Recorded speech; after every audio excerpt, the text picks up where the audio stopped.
Turma do Supremo Tribunal Federal, Alexandre de Moraes, inimigo mortal de Bolsonaro, o comunista Flávio Dino, que Lula colocou lá e disse que tem muito orgulho disso, dele ser comunista, o ex-advogado de Lula, Cristiano Zanin, e a indicada também por Lula, a ministra Carmen Lúcia. Os 4 declararam nessa terça-feira que o processo do ex-presidente Jair Bolsonaro por um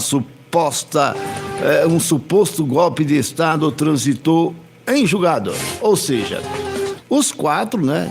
Esses 4 dos 11, foram os 11 ministros. Os 4, porque tinha 5, mas o Fux saiu da turma. O Fux votou pela absolvição. Ou seja, os 4, eles entenderam que não cabe mais recursos e abriu caminho para a execução das penas na prisão. Bolsonaro vai ficar onde está, lá na Polícia Federal em Brasília. Vamos às informações, os detalhes com Luciana Amaral. Jair Bolsonaro segue na Superintendência da Polícia Federal sob as mesmas regras da prisão preventiva que ele já cumpria pela violação da tornozeleira eletrônica. Visitas só com a autorização do STF. Exceções valem apenas para advogados e a equipe médica. Profissionais de saúde da PF também vão ter que disponibilizar atendimento em tempo integral ao ex-presidente. Bolsonaro sofre até hoje complicações da facada que levou durante as eleições de 2018, quadro que se agravou nos últimos meses. Além da prisão, Bolsonaro pode sofrer punições na esfera militar. Bolsonaro foi considerado líder de uma organização criminosa que tentou dar um golpe de Estado. Ex-ministros e generais estão entre os demais presos. O único condenado com mandato legislativo, o ex-diretor da ABIN de Bolsonaro, Alexandre Ramagem, está foragido nos Estados Unidos. Moraes já determinou ao STF que tome providências para a extradição do deputado federal e determinou a perda do cargo e da elegibilidade. O cumprimento da pena definitiva de Bolsonaro e de parte da cúpula do seu governo aumentou ainda mais a pressão pela anistia, que voltou a ganhar força no sábado, quando o ex-presidente foi enviado para a Superintendência da Polícia Federal. Para a oposição, o julgamento e a acusação de uma golpista fazem parte de uma perseguição política. A solução é política. E a solução política é a anistia. A anistia que houve no século XIX, por diversas vezes, que houve no século passado e que agora é mais do que nunca necessária. O senador Flávio Bolsonaro disse que o pai fez um pedido direto sobre anistia aos presidentes das duas casas legislativas. E o que nós pedimos para ele, por ocasião inclusive das eleições deles, as presidências das respectivas casas, que era a colocação em pauta do projeto de anistia. Então fica aqui de público mais uma vez, eu acabei de sair de conversar com o presidente Bolsonaro, é um pedido direto dele para os presidentes Hugo Mota e Davi Alcolumbre. Às 7h08, 7h08, alô Joaquim Neto aí no YouTube assistindo a gente, alô Genilda Conceição, vamos ouvir a opinião, vamos ouvir o jornalista de credibilidade, né? Claro, não é porque ele é da CNN, uma emissora que é sustentada pelo governo Lula, que nós não vamos dizer que ele não tem credibilidade, né? É a de esquerda também, mas tem credibilidade. O William Vac, o tampa do programa WW. Agora que Jair Bolsonaro e os outros condenados pelo STF começaram a cumprir as penas de prisão, pergunta-se: viramos uma página? Entramos num novo ciclo histórico e político? A julgar pelo que a política brasileira nos oferece, a resposta neste momento de enorme carga emocional para todos os lados, a resposta é um não. O traço principal desse momento é uma profunda divisão política, que corresponde a divisões sociais e regionais. O que um lado enxerga como justiça sendo feita, o outro considera exemplo de injustiça. O que um lado celebra como defesa da democracia, o outro aponta como violação dos princípios democráticos. Bolsonaro atrás das grades, ainda que seja numa sala especial da Polícia Federal, como foi o caso de Lula. Isso, Bolsonaro atrás das grades, é um símbolo completamente diferente dependendo de qual lado você está. O que torna esse quadro mais grave é a erosão da legitimidade de instâncias, como o judiciário, as quais, num mundo ideal, se atribui a função de encerrar um capítulo, goste-se ou não de um julgamento.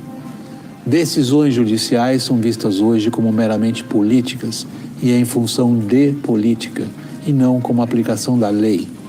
Sim, são vistas como a aplicação de uma ferramenta de força, incontestável a força, como é o caso do Supremo, para beneficiar um lado da política e perseguir o outro. O que vem agora pela frente, ou vem vindo já pela frente, não é fácil de se prever, dado o fato de que um lado à esquerda é conduzido por um octogenário apegado a ideias velhas, e o outro, de centro-direita, em atual estado de desagregação, sem lideranças abrangentes, sem sentido, faltando direção. Boa parte do que está acontecendo costuma se atribuir a tempos excepcionais. Na verdade, a excepcionalidade é o nosso novo normal. E o que é que você acha desse novo normal? Deixa aí nos comentários, no YouTube, canal Blog do Roberto Araripina, deixa a sua opinião, pelo WhatsApp também, 91851911, o novo normal, Bolsonaro preso e a política seguindo, né? O governo seguindo. Por falar em governo, aí 7h11. Vamos voltar ao novo normal, vamos voltar, tudo normal. Tem notícia, olha, crise financeira nos Correios se agrava e obriga o governo Lula a bloquear gastos de ministérios. Eu avisei, né? Que esse rombo lá nos Correios, como rombo também no INSS, isso quem vai pagar é o povo, nós. Foi anunciado ontem que o governo Lula vai bloquear gastos de ministérios. Tomara, aí vai cortar gastos de saúde, educação. Você vai sentir aqui na pele o que os cabas roubaram nos Correios. Vamos lá, voltar ao novo normal. Esse é o novo normal do Brasil. A reportagem com Hildo Brito. Bom dia, Brito. Bom dia, Roberto Gonçalves. Bom dia, ouvintes da Rádio Arari FM 90,3. A crise financeira nos Correios é gravíssima. Em 2025, a empresa será responsável por mais da metade do prejuízo previsto para todas as estatais federais. É o rombo que não para de crescer e que vem se agravando.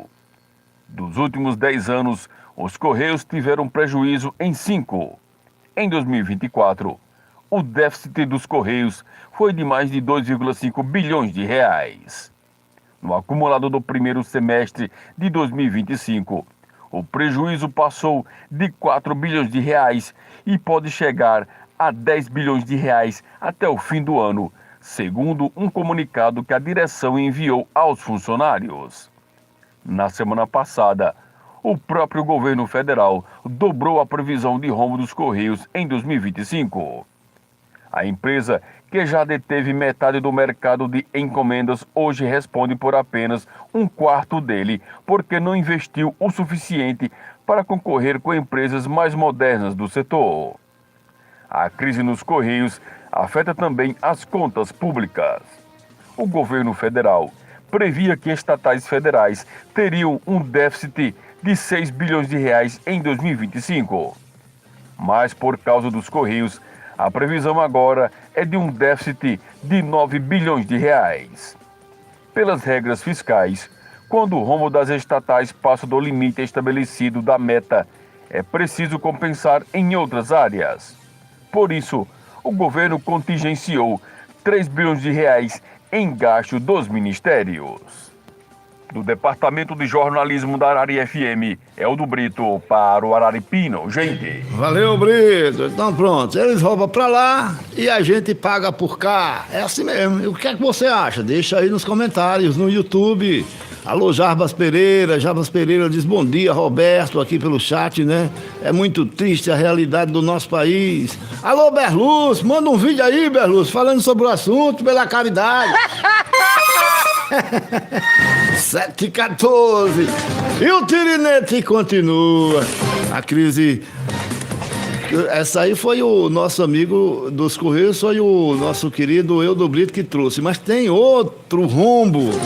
Os dados mais recentes do Banco Central divulgados ontem, terça-feira, dia 25, indica que as contas externas do Brasil registraram um rombo de 5 bilhões e 120 milhões de dólares. Aí você multiplica isso aí por 5.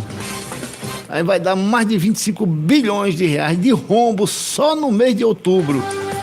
Apesar do resultado negativo, o valor ainda consegue ser menor ao rombo observado em 2024, quando eles estavam ainda, né, se preparando para quebrar tudo.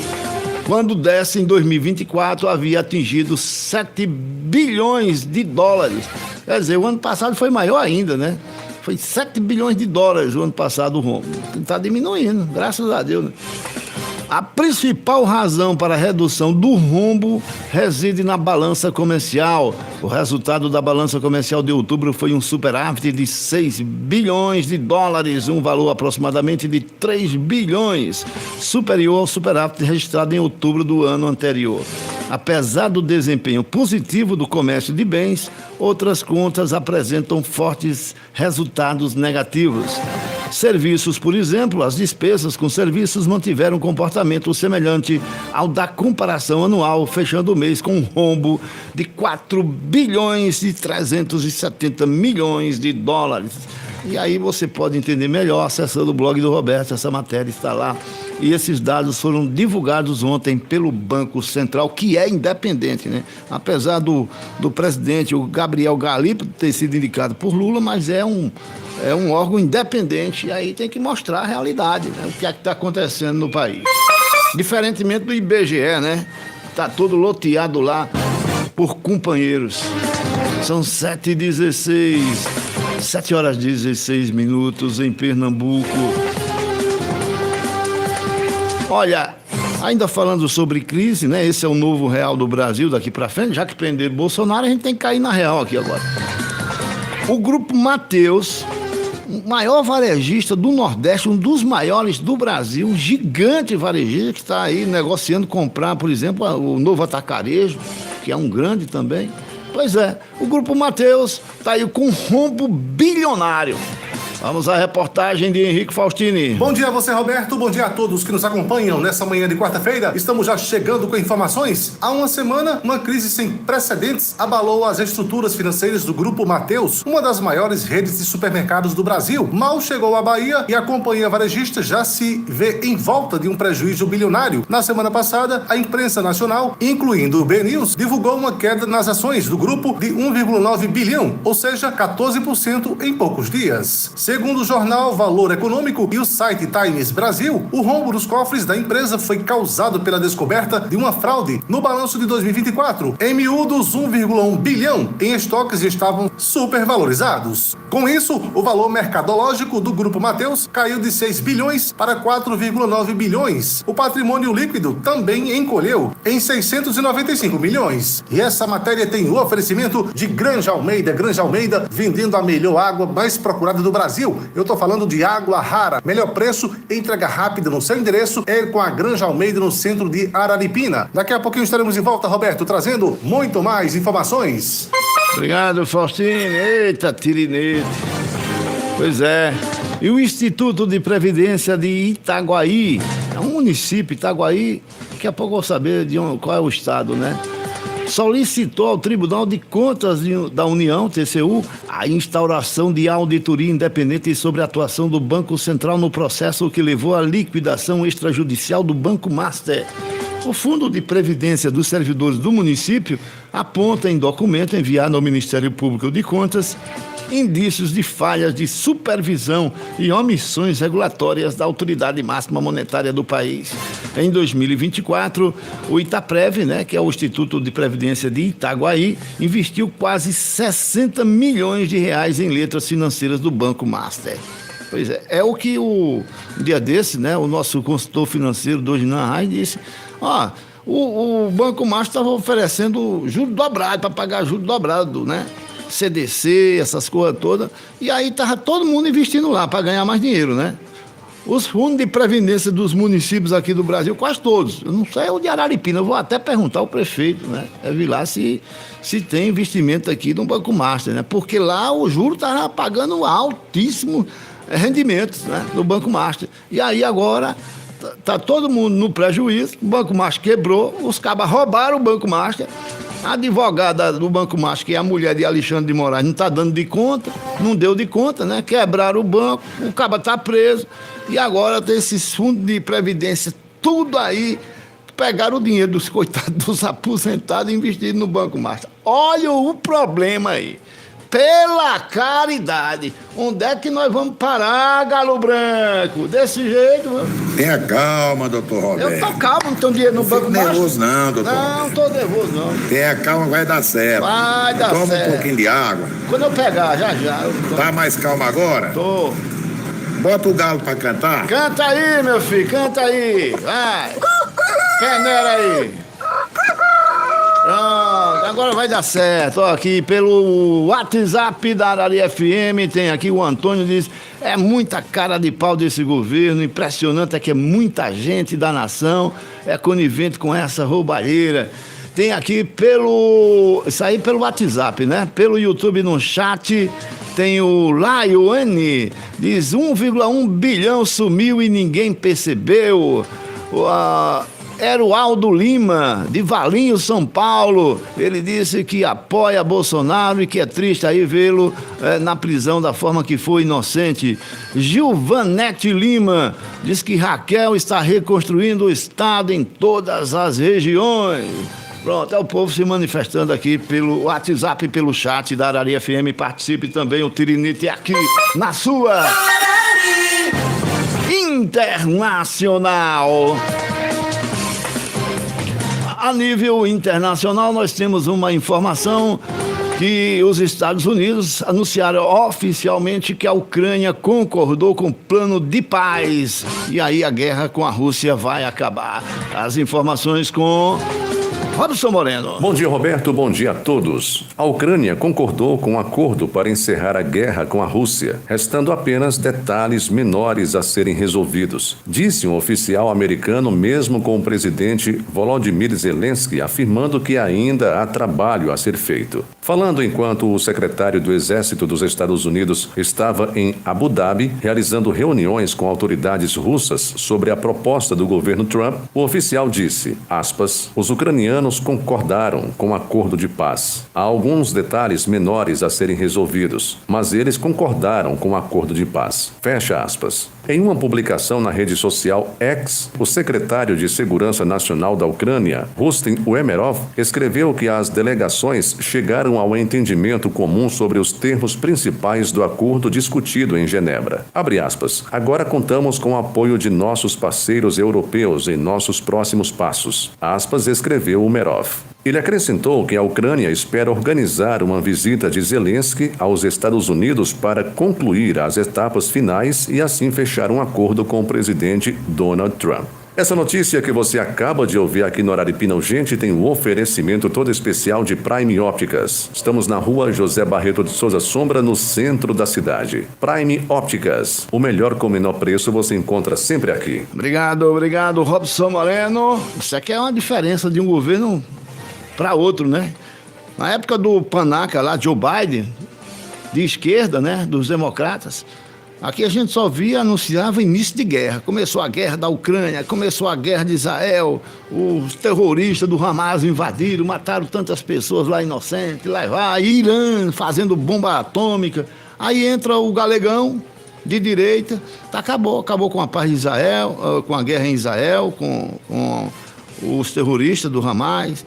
Explodiu lá o buraco lá da bomba nuclear do Irã. Agora está acabando com a guerra aí, que começou no tempo de Joe Biden entre Rússia e Ucrânia, que o próprio presidente russo, Vladimir Putin, disse que se fosse o presidente dos Estados Unidos, fosse o Donald Trump, que não tinha invadido a Ucrânia. Ele mesmo foi quem disse, não foi eu não. Essa é que é a diferença entre um governo e outro. A Argentina, que nosso vizinho, é outro. Há 3 anos atrás estava no buraco, estava falida a Argentina. Inflação de 120% ao ano. Está aí a Argentina hoje. É um dos países mais seguros aqui da América do Sul. A economia está punjante, a inflação caiu.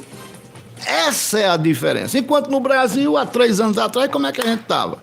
Os Correios dando lucro, as estatais bombando, né? E por aí vai. As contas do governo também no verde, superávit de 58 bilhões em 2022. E agora, como é que estão? Essa é a diferença, né? Intervalo. Informando. Prestando serviço e comunicando. Roberto Gonçalves.